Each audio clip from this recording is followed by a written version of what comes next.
If you shop online at KEH like I do, you're bound to come across a price for an item that you've had your eye on that seems just too good to be true.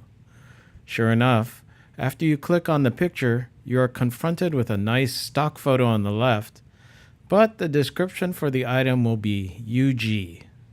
Ugly. Ugly. But you think, how bad can it be? So you click on the description, and it begins. The look only a photographer would love. Well, that doesn't sound too bad, you think? As a true photographer, all I really care about is performance. And you pull up your big boy pants. It goes on. Ugly means equipment is rough with multiple impressions in metal, excessive finish loss, and brassing. You scoff. Ha! Who doesn't like a little brassing? Aren't those old black paint Leicas more valuable with the excessive brassing? And then finally, glass will have marks, fungus, and or haze, which will affect picture quality. And there it is, the hard swallow. The quickest way to clear a room of photographers and their gear is to mention fungus. Everyone knows marks, or my favorite, cleaning marks, are scratches to the glass or coating. And haze, don't even get me started on everyone's surefire secret recipe to eliminate haze, which usually involves some kind of secret lights, colored light bulbs, or reflected sunlight for up to 2 weeks on a windowsill, that kind of thing. Then you realize ugly is the category that is second from the bottom. The only thing lower is as is. KEH's no man's land because nothing from the realm of as is can ever be returned. Ugly is below bargain, which bottoms out at 70%. Then you start to think about all those kids you knew in school who were in the 69% or lower, D to F grade range, and you really start to see the awful possibilities. Usually at this point, I bail and retreat back to the safer, nurturing confines of excellent, 80 to 90% of original, or even the vaunted excellent plus, a mouth-watering 90 to 96% of original. The only problem is that at the EX or EX plus grades, a bargain means maybe 20% reduction from MSRP if you are lucky. All the bargains, all the mythical big fish are lurking below those grades. Recently, KEH tempted me with what they called their online garage sale. Items marked ugly or as is was 20% off. Now, if you're a frequent KEH daydreamer like myself, you look at these things you can't afford and hope like hell KEH issues a discount code for it one day. However, lenses rarely go over 15% off, usually more like 10 to 12% off. But here I was, confronted with the possibility of getting a lens for 20% off. Anyway, I've begun to develop an interest in adapting manual focus lenses on my A9. The possibilities of legacy glass with all of its features, which some call imperfections, to create more artfully made photos is relaxing and more fun for me than my usual run and gun photography that I engage in every day as a news editor. So I started poking around the garage sale and found a Zeiss lens in an obscure mount. The description read, Carl Zeiss Jena, 58mm f2 preset. That's odd, I thought. The only CZ Jena 58mm f2 that I'm familiar with was the famous or infamous 58mm f2 Biotar. I even checked the filter size, and this garage sale lens was the same filter size as the Biotar. How odd, I thought, that there's no Biotar in the description. My weak math skills conjured up a final price of $25 with the discount. Maybe I could pick up a real Biotar for less than the cost of its Russian cousin, the Zenit Helios 44M. I tried to rely on my old saying, WWDLD. What would Dorothea Lange do? She would scoop that shit up, I decided. So I put the Zeiss into my virtual cart. So here it is, the Carl Zeiss Jena 58mm f2 preset. When I got it, I immediately recognized it as the 58mm preset era Biotar. But when I looked at the lens ring name on top, how odd is this? It doesn't have Biotar on it, or the red T coating symbol, or the Q1 symbol. Just that odd diamond symbol. But since there seemed to be quite a bit of debris and dust on the elements, I decided to open it up.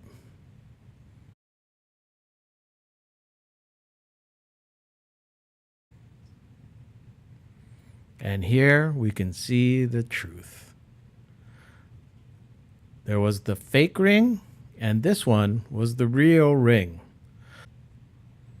From what was left of it, it does look like a correct Carl Zeiss Jena Biotar.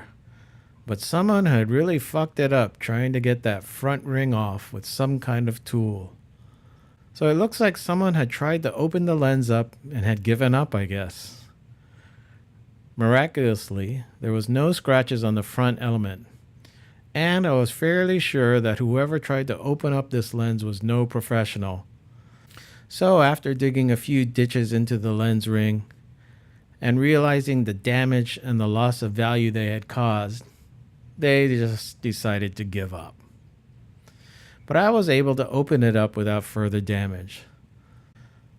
So, before anyone else messes up these survivors from the World War II era, please do not use this tool, or screwdriver, or any kind of spanner wrench. It will not work. I made a tool from a piece of PVC connector. Cost me $1.49.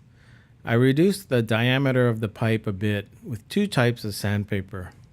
That took less than 10 minutes. Then I took an old-fashioned jar opener. I get mine from a local politician who hands these out every 4 years during his re-election.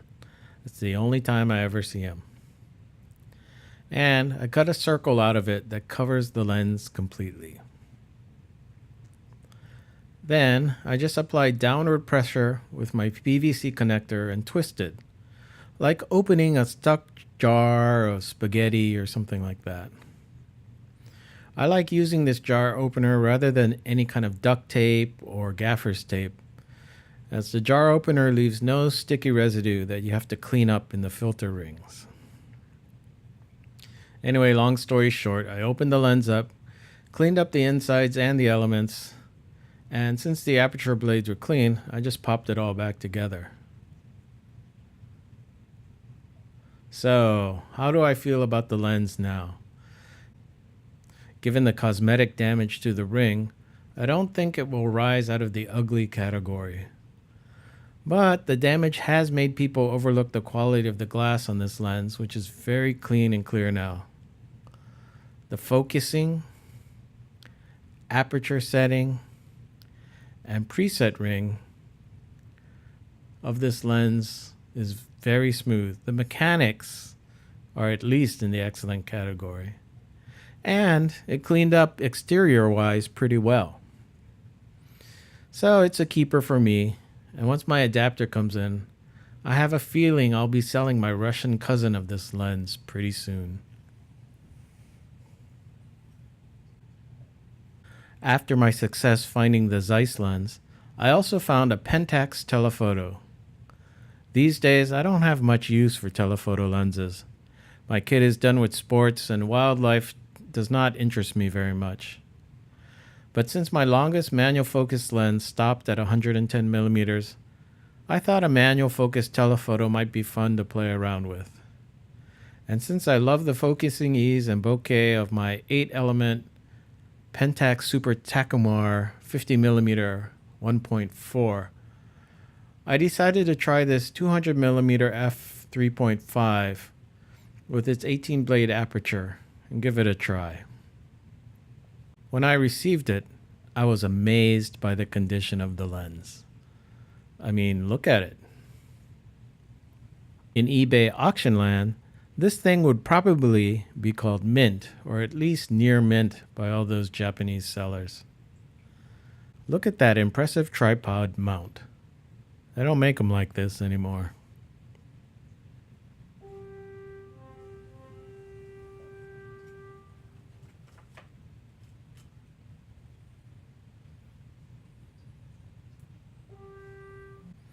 Anyway, there seems to be a little damage to the filter ring, but I have no intention on putting a filter on a lens when the filter will be more expensive than the lens.